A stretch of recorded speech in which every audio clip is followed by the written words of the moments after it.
Welcome to the Unitarian Universalist Church of Idaho Falls, Christmas Eve 2020. My name is Victoria McDonald, and I'm a member of the worship team. Reverend Kevin Carson will be officiating tonight, and Daniel Schwen is our much appreciated tech support. Tonight's service will focus on this special night and the significance of ancient celebrations. The only announcement is there will not be a Sunday service this Sunday only. Following Sunday, yes, we will have a service. As I ring the peace bowl 3 times, take deep, deep breaths in. Then release your breath slowly and relax. Let go of your anxieties, your doubts, and your fears. Be here now.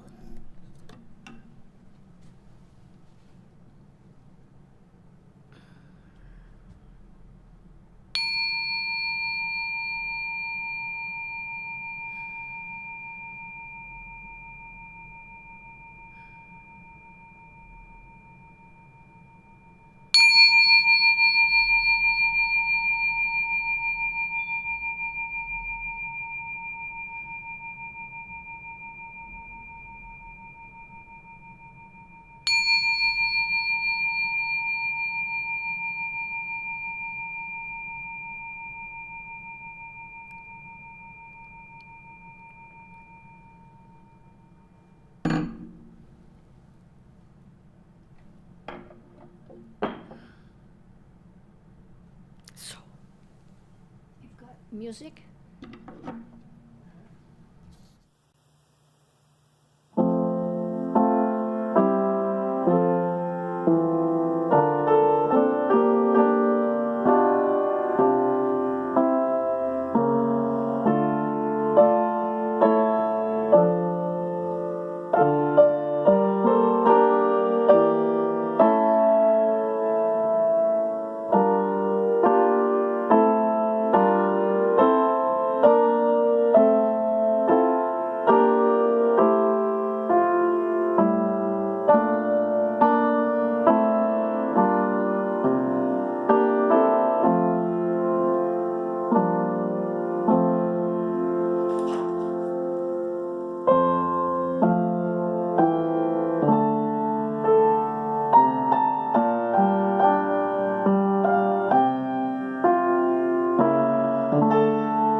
The words for the chalice lighting are by Dan Lambert.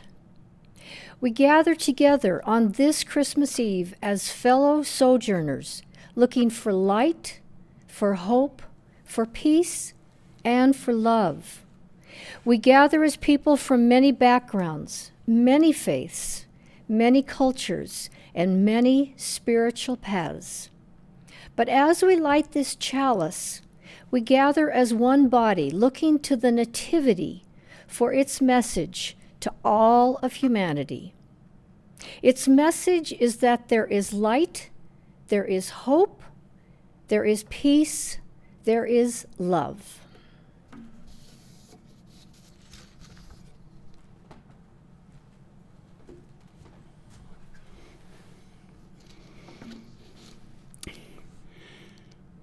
For So the Children Come by Sophia Lyon-Fahs. And so the children come, and so they have been coming. Always in the same way they come, born of the seed of man and woman.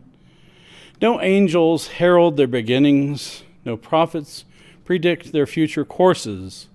No wise men see a star point their way to find a babe that may save humankind. Yet each night a child is born is a holy night. Fathers and mothers, sitting beside their children's cribs, feel glory in the world, the wondrous sight of life's beginning.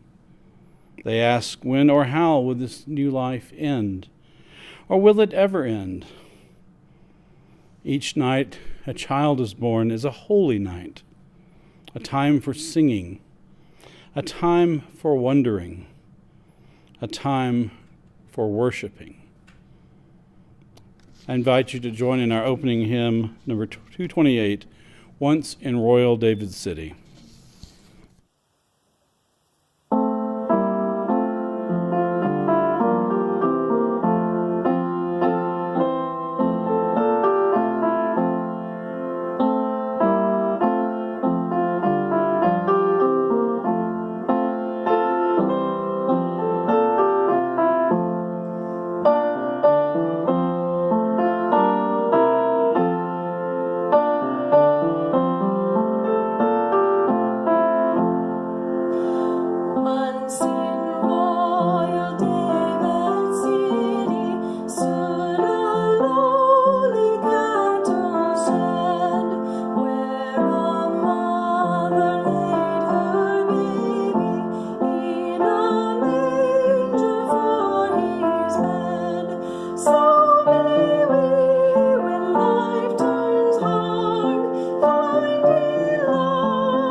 Remembering That It Happened Once by Wendell Berry. Remembering that it happened once, we cannot turn away the thought as we go out cold to our barns toward the long night's end that we ourselves are living in the world it happened in when it first happened. That we ourselves, opening a stall, a latch thrown open countless times before, might find them breathing there, foreknown, the child bedded in the straw, the mother kneeling over him, the husband standing in belief he can scarcely believe, in light that lights them from no source we see. An April morning's light, the air around them joyful as a choir. We stand with one hand at the door, looking into another world. That is this world, the pale daylight coming just as before, our chores to do, the cattle all awake, our own frozen breath hanging in front of us. And we are here as we have never been before, sighted as not before, our place holy, although we knew it not. Our next hymn is number 244, It Came Upon the Midnight Clear.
Since we cannot be together in person this evening, we've put together a slideshow of your photos to celebrate this community. The lovely music that accompanies the slides was provided by Jessica Kuipers, and as always, we are thankful for having her to record most of the music we use in our online worship services. Please enjoy our holiday slideshow.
In my family, we have a long tradition that each of us opens one small gift on Christmas Eve.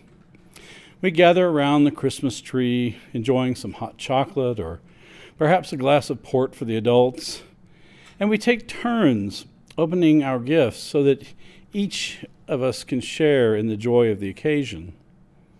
Many years ago, when it was my turn to open a gift, I carefully unwrapped my small package and removed the packing material. And as I peeled back the last layer, behold, the face of Jesus. Rest assured, I was not having some ecstatic vision. What I was looking at was an artist's imagining of the Christ child and Holy Family at the manger, a small nativity scene. There were the familiar figures of Mary and Joseph, gazing down at their child in adoration. And there was the child resting in a manger, in this case, really more of a hammock. And on either side of the manger were the animals. On one side, the familiar donkey that bore Mary on her journey. And on the other side, the family's trusted llama. You may have noticed a photo of this nativity in our slideshow this evening. But wait, you say, I have watched many shows on Animal Planet, and I know that llamas are related to camels, but they are a New World species. What is a llama doing in ancient Palestine 1,500 years before anyone from the Old World had ever seen one?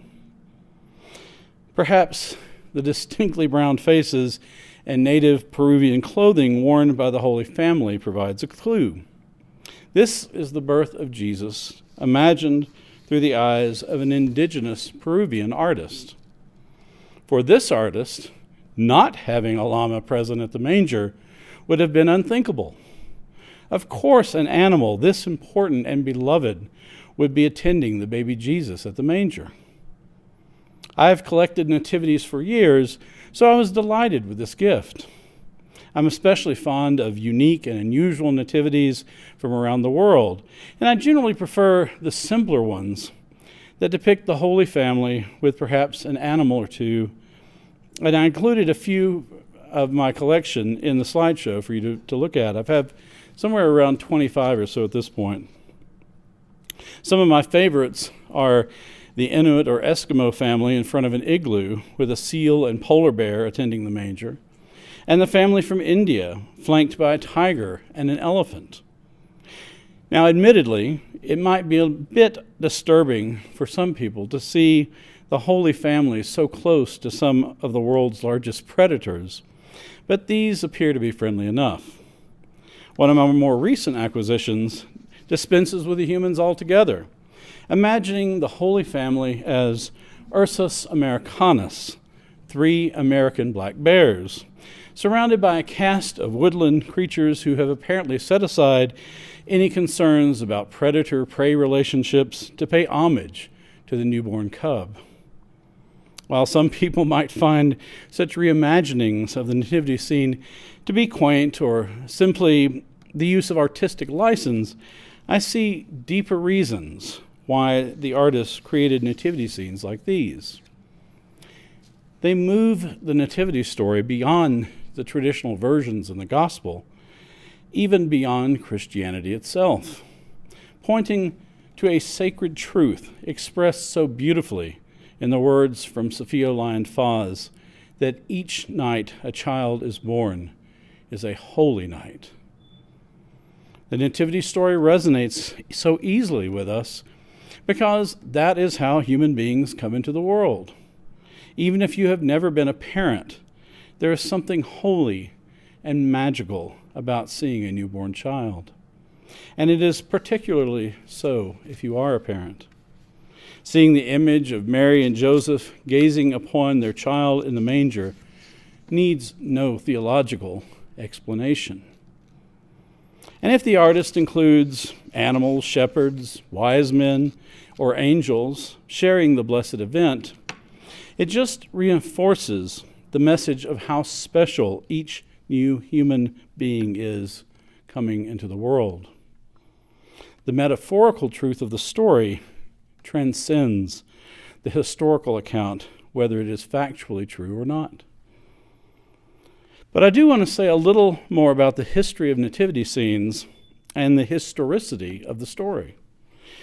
Because, first of all, I love religious history, and because I think it adds to celebrating what is special about Christmas, even for those who find other holidays around this time of year to be more spiritually relevant. According to tradition, the first nativity scene was actually a live recreation performed as part of a theatrical mass celebrated in the town of Greccio, Italy in 1223. It was the brainchild of Francis of Assisi, who was inspired after visiting the Holy Land. He wanted to make the nativity story more real to his mostly illiterate audience. He officiated the Mass in a wooden grove outside instead of in the church, and brought in an ox, a donkey, and a straw-filled crib as props for the nativity tableau. These live reenactments and the artistic models that followed became known as presepi, from the Italian word for crib. In the 16th century, during the Counter-Reformation, presepi became must-have decorations for the season, both in churches and in private homes. And an entire industry developed to produce figurines. Both the tradition and the manufacture of figurines continues to this day. If you're visiting Italy during the Christmas season, you will see nativity scenes of all sizes in piazzas near churches and in about any home or business. Some contain dozens or even hundreds of figurines that depict elaborate scenes, sometimes even including contemporary characters and small vignettes that hint of current events or political issues.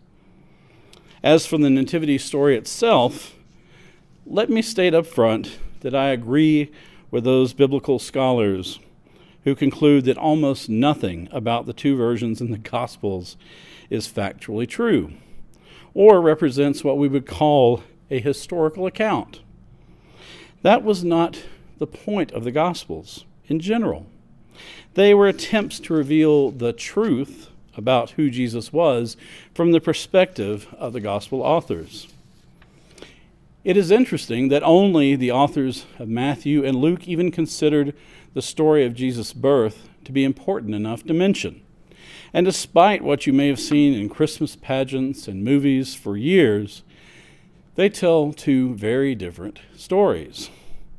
Digging into all the differences and the reasons behind them is fascinating, but it is far too complex of a topic for a Christmas Eve homily. But let me point out a few highlights.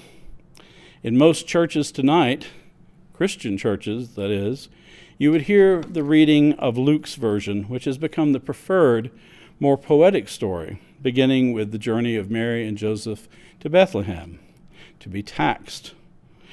But if you pay attention, Luke's story leaves out the wise men, the wandering star, and the whole business with King Herod. And if you read Matthew's version, it omits the angels, the shepherds, the census, and even the journey from Nazareth. Other than the donkey, the animals are not mentioned in either version, but one assumes they would be sharing the stable in Luke's narrative, or perhaps they would be tagging along with the shepherds. But we like all of these characters. And over the centuries, we have blended the stories together into a new one. Now, any full-blown nativity tableau in your local Christmas pageant would likely contain the entire cast. In my own pageant career, growing up in a Methodist church, I have portrayed Joseph, a shepherd, a wise man, Emperor Augustus, and even the villainous King Herod. And even in UU churches, my sweet blonde-haired daughter was an angel a few times, a sheep, a scribe, and Mary twice, with a real live baby Jesus, no less. I admit that I have a fondness for Christmas pageants that do not take themselves too seriously. Who doesn't enjoy a good story performed by kids, after all? So what do the scholars say is factually true about this story that has inspired so many pageants and the wonderful carols we have sung throughout the centuries? One example comes from a group of scholars known as the Jesus Seminar, which includes such notables as John Dominic Crossan and the late Marcus Borg. In their publication called The Gospel of Jesus According to the Jesus Seminar, they attempted to tell the story of Jesus by only including material from the Gospels that the scholars judged to be authentic and plausible. So, hear now the story of the Nativity according to the Jesus Seminar. Jesus was a descendant of Abraham. Jesus' parents were named Mary and Joseph. Jesus was born when Herod was king. 8 days later, when the time came to circumcise him, they gave him the name Jesus. Not a very inspiring story, to say the least. It would be a very short pageant. What carols would we sing? The simple truth is we know very little about the actual birth of Jesus, but the nativity stories remain. If we choose to reimagine the nativity through the lens of a different culture or time or theology, we are part of a long tradition of speculation. It is up to each of us to find our own meaning in the story. For some, the traditional idea of God becoming the incarnate Savior still rings true. Many of us see instead a story of hope for the future symbolized by the birth of a child. Others, especially those who are among the oppressed, find meaning in the idea that the Son of God was born to a poor, marginalized family, and the lowly shepherds were the first to hear the good news of his birth. Or maybe the meaning is found within your own life, as you reach back into your memories and feel the warmth of pageants you remember from long ago. As we celebrate this special time of Christmas Eve tonight, I would like each of you in your imagination to give yourself one small gift. I want each of you to give yourself the gift of imagining a nativity scene of your own making. Who is at your manger? Maybe you remember the birth or adoption of a child, and you see yourself as Mary or Joseph. Maybe you see yourself more as a shepherd or a wise man, or even one of the angels. Maybe you are a sheep or another animal, even a llama or a polar bear, and you don't know if you really belong there at all. Maybe there are two Marys or two Josephs, or maybe there is no Mary or Joseph or even Jesus. Friends, however your nativity scene looks, I want you to remember that it is as real and valid and holy as the most glorious pageant in history. Listen closely and hear the angels sing. Merry Christmas, happy holidays, and peace be with you all. Our closing hymn is number 251, Silent Night, Holy Night.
Sleep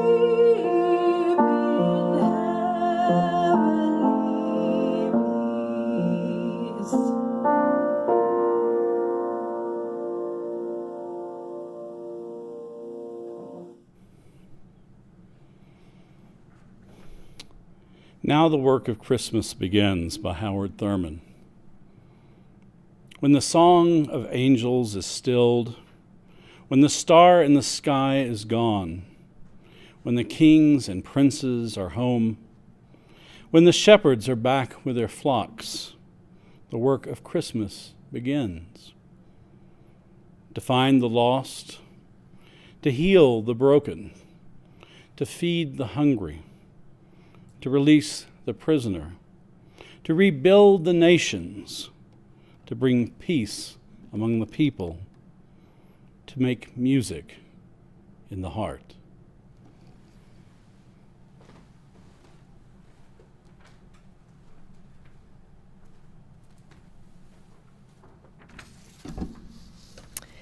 The words for extinguishing the chalice are in the order of service. Say them with me if you would like. We extinguish this flame, but not the light of truth, the warmth of community, or the fire of commitment. These we carry in our hearts until we are together again.